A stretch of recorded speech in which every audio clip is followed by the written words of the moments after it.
Dans l'évangile de Jésus-Christ selon saint Marc.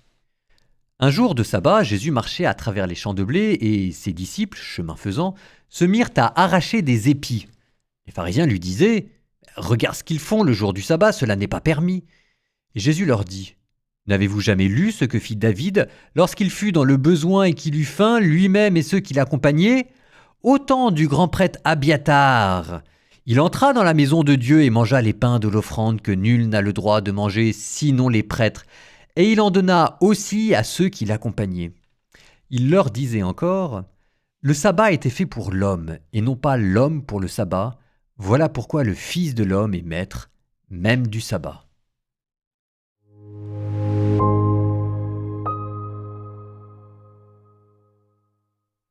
Mes notes que j'ai pu glaner au cours de mes différentes Lectio Divina disent ceci à propos du passage que vous venez d'entendre. La valeur argumentative paraît bien faible. Le passage cité est dans 1 Samuel, qui ne se situe pas dans la Torah, mais dans l'histoire postérieure. Et d'ailleurs, dans le passage, David n'a pas de compagnon, et le sanctuaire provincial de Nob dont il est fait mention est bien modeste pour être appelé la maison de Dieu. Bref, l'argument de Jésus est nul. Ça, c'est mes notes de bas de page.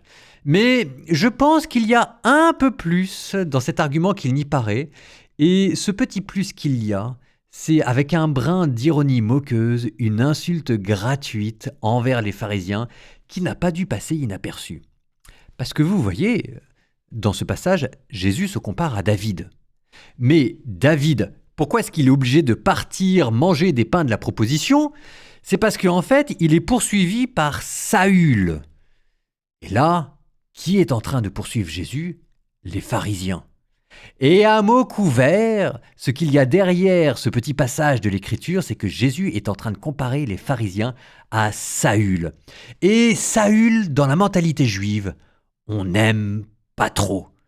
C'est un peu comme si je vous comparais à Pétain.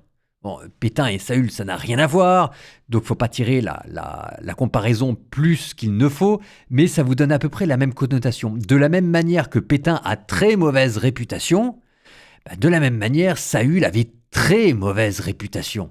Et donc là, il y a toujours chez Jésus un morceau d'ironie secrète. Jésus aime ses ennemis. Jésus aime les pharisiens, mais il n'est pas dupe. Et quand même, si jamais on peut leur faire passer un ou deux petits messages secrets, c'est toujours ça de prix. Les pharisiens ne s'y sont pas trompés, qui vont continuer de poursuivre Jésus et vouloir le mettre à mort, comme Saül cherchera à mettre à mort David, sans toutefois y pouvoir parvenir. Nous nous tournons vers notre Dieu. Nous lui demandons pour toutes les fois où nous sommes un peu comme les pharisiens ou comme Saül a toujours embêté Dieu avec nos petites mesquineries, et nous lui demandons d'être plutôt ses compagnons que ses persécuteurs. Que Dieu nous prenne en grâce et qu'il nous donne d'être de bons et fidèles serviteurs qui l'accompagnons même dans la persécution et la détresse.